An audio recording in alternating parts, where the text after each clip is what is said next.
5 seconds to go. And then Alvaro Figueres hit an uncontested three to seal the deal against Florida, making the Gators the first 1 seed to fall out of the tournament and find themselves sent home in the first weekend after winning it all just a year ago. Here's Todd Golden on that final play.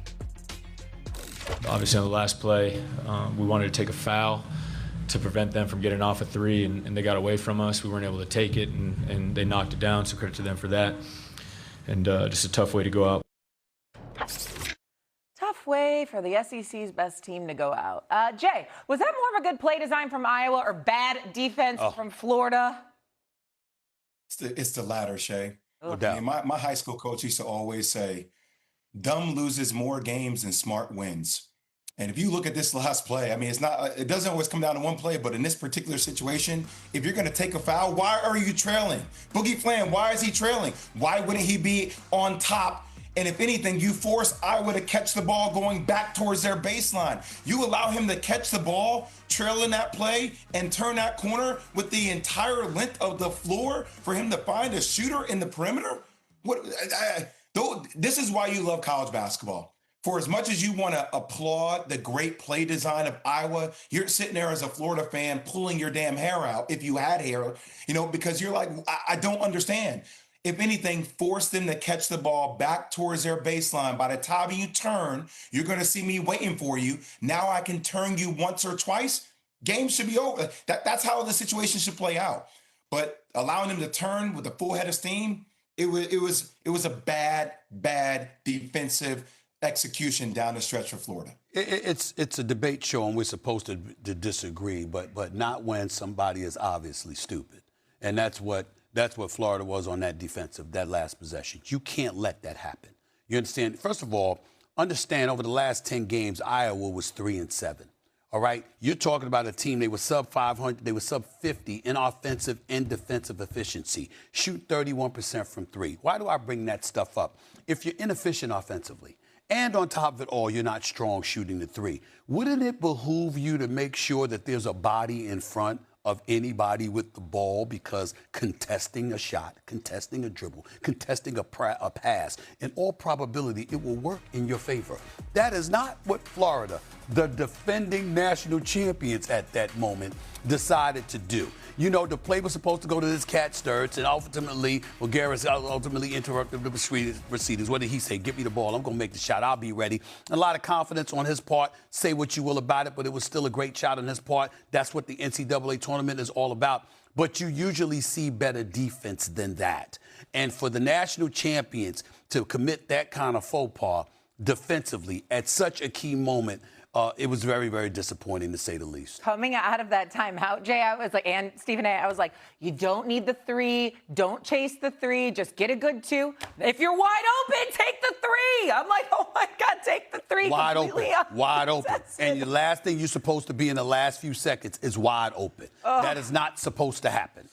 So now we got a double. Stephen A., when you don't have Walter Clayton on this year's team. That's different true. guards, not same team as last year. Well, again, but that's Florida. This is Iowa. Yep. So my point is that, you got to know better defensively. If you had the offensive possession and your point guard didn't measure up to what Walter Clayton Jr. was capable of doing for you last year, that makes all the sense in the world. But defensively, you ain't supposed to have that kind of lapse. No, that's unacceptable. And look at me as a Big Ten girly over here with our mid-Big Ten team just beating the best team in the SEC. No big deal. Coming up. To see the top-tier teams compete for a national championship. But as a basketball fan, I sometimes hate it because the problem is, Stephen A., if you are good, if you're at another network and you're not a part of First Take and somebody else is a part of First Take, they can say, you know what? Come over here. I'm going to pay you a lot of money. Be a part of our show. Why wouldn't you do that? You wouldn't want to play in the ACC? You wouldn't want to play in the SEC? You wouldn't want to play in the Big Ten? You wouldn't want to play in the Big 12? You're going to leave a High Point. Right. You're going to leave a VCU to go play at these schools. Now, what they need to do is, if I'm at Duke and I want somebody from Siena, I want you to come here, I want to pay you $2 million, then 10% of that payment needs to go to Siena, so they can recruit the next top tier player. Right. We need transfer fees like soccer. That's what we need. Unless we have a different structure or guardrails, This is going to be the new norm moving forward. I love the idea that you bring up about transfer fees. In other words, you want to get a talent to come to your program from a different program. There's a price that you got to pay, and it needs to be steep enough where it has to be worth it for you to do it.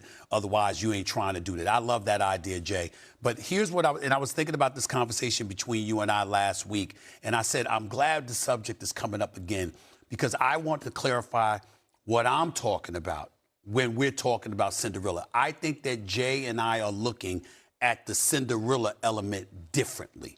Here, you're thinking about the long run. I'm thinking about the tournament. High Point knocks off Wisconsin. And I watched them against. It took every bit of those 36 points for Darius Cuff to come to the rescue. I mean, they got this miniature point guard, Rob Martin, that dropped 30. This brother was balling. He really, really made a showing for himself. And High Point really, really had a chance until Arkansas pulled away late. The point that I'm trying to make to you is that I'm looking at the Wisconsin win. That's Cinderella to me. It's not the long tournament run. It's the fact that over a three-week period, High Point beat Wisconsin is what I'm saying. Yeah. It's the point of over 3 weeks. I got an opportunity, at least in that first weekend, possibly into the second weekend, to see an upset, to see one of the big dogs getting knocked off. That's all I mean by the Cinderella. I'm not talking about you got to get to the Final Four or anything like that. I'm talking about somewhere along the way, you're some big-time program, and some no-name comes out of nowhere and knocks you off. That, to me, is Cinderella in the NCAA tournament. That's all I mean by it, Jay.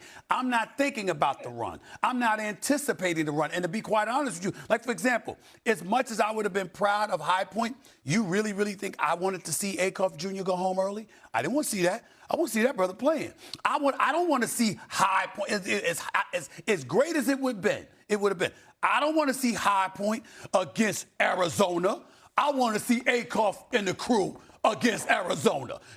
Arizona, the big dogs, they were number one in the nation before they went on the road and got knocked off by Kansas. Everybody talking about the 3 of the 4 analysts for ESPN had them winning the national championship along with George Truly. But Arkansas, with Acuff, that superstar, that second coming of Allen Iverson, that brother going up against Arizona with Burries and Bradley. I want to see that. But had High Point knocked them off, you know what? It would have been nice to see, but that ain't what we really, really want. But guess what? They almost gave it to us. That is the NCAA tournament. That is Cinderella. That's what I'm talking about. I'm going to tell you flat out that your definition of Cinderella is wrong. It's wrong. When has Cinderella ever been about one win in the NCAA tournament? For me, all the time. Cinderella is about for me all the time. Maybe that's the new definition of Cinderella for you. Not for me. But Cinderella has traditionally meant at least you get out of the first weekend. You get to the Sweet 16. True. We're talking about. That's not yes, true. It is. If you see somebody big time get knocked off, that's a Cinderella moment. Do it again. You got to do it again. Cinderella's about moments, Sweet 16. Cinderella's about moments. We're talking about moments versus runs, okay? Two different things. Cinderella moment versus the Cinderella. I'm very disappointed in Jay. Jay used to love moments. Jay used to love moments. Now, you know what I'm saying? When the national championship is won, what is everybody, hold it, when a national championship is won, what is everybody sitting by their television set waiting for? One shining moment. Oh. Moment. You're unbelievable. The moments matter, baby. The moments matter. A Cinderella moment is not a Cinderella run. Two different things. Okay. I agree with both. We got to start saying, I like Cinderella moments. I agree. When the Cinderella team has one win. But that's not a run. A run is when you see Chicago Loyola get to a Final Four. Okay. Yes. Loyola Chicago, excuse me. Or I'll give you another one. Since you like the power conference runs, power conference run is like if Texas made it to the Final Four, or if NC State, like they did before, made it to the Final Four. That is a run. That's a run. But that's not a moment. Cinderella run, even though they're a double-digit seed. We're talking about more mid-majors or teams that don't have the same kind of fake accounts. Right, exactly. Okay, coming up, we got to go. Darius Acuff Jr. in Arkansas face a major challenge in Arizona, as Stephen A. pointed out, in the Sweet 16. How far can that superstar freshman, though, carry the Razorbacks? But we have a very special guest here in New York, in studio. Nneka Ogwumike is in the house. She was at the center of these historic new WNBA CBA agreements. Hi, Nneka. Good to see you. And look at, she's got Knicks colors on. Good for you. She know what she's doing. She know what she's doing. She know what she's doing. I just met Pops, too. You understand? I feel good today. So go with K's in the house.